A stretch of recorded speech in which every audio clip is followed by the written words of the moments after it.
Baghdad के बाजार में एक दिन एक अजीब घटना हुई। लोग इकट्ठा हो गए और बाजार में शोर मच गया। दो आदमी एक दूसरे पर चिल्ला रहे थे और दोनों एक थैली को अपनी तरफ खींच रहे थे।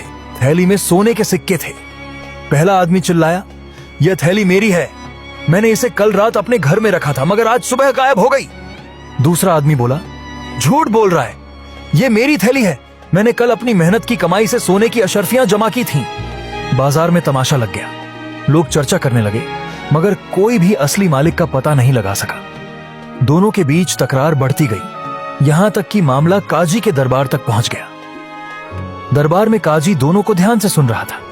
कुछ पल सोचने के बाद उसने पूछा, तुम में से किसी के पास कोई गवाह है? दोनों ने नामे सिर हिला दिया। क्या तुम में से किसी ने थैली पर कोई निशानी लगाई थी? दोनों का जवाब वही था।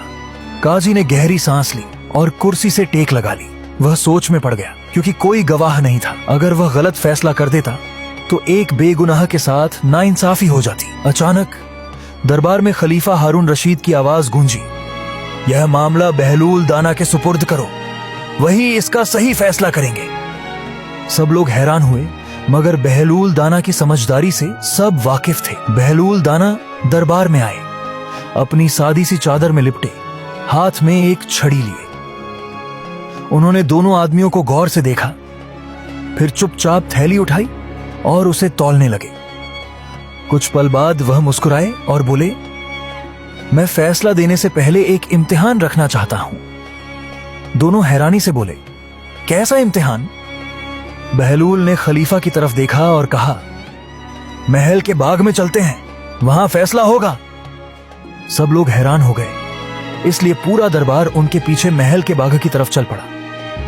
बाग में पहुंचकर बहलूल ने सिपाहियों को हुक्म दिया कि थैली की अशर्फियां जमीन पर गिरा दी जाएं। जैसे ही सोने के सिक्के जमीन पर बिखरे, दोनों आदमी तेजी से झुककर सिक्के चुनने लगे। पहला आदमी, जो बार बार दावा कर रहा था कि थैली उसकी है, सहज ज्यादा परेशान नजर नहीं आ रहा था। वह सिर्फ इधर उधर देख रहा था, जैसे लोगों के रिएक्शन जांच रहा हो। बहलूल ने मुस्कुराकर ऐलान किया, फैसला हो गया। खलीफा हारून रशीद ने हैरानी से पूछा, बहलूल, तुम्हें कैसे पता चला कि थैली का असली मालिक कौन है?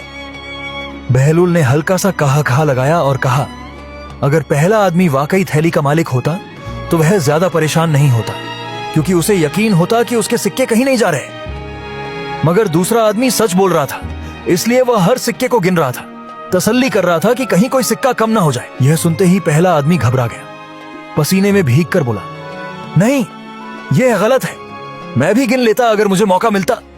बहलूल ने चालाकी से एक और चाल चली। उन्होंने जमीन से एक सिक्का उठाया और पहले आदमी के हाथ में देते हुए पूछा, ये लो, तुम्हारी थैली में यही सिक्के थे ना?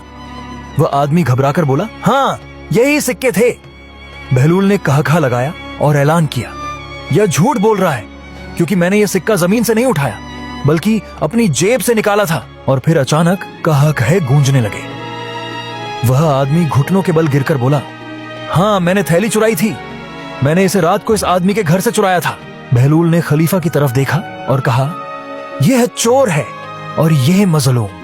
इंसाफ यह है कि अशर्फियों की थैली इसके असली मालिक को वापस कर दी जाए और चोर को सजा दी जाए।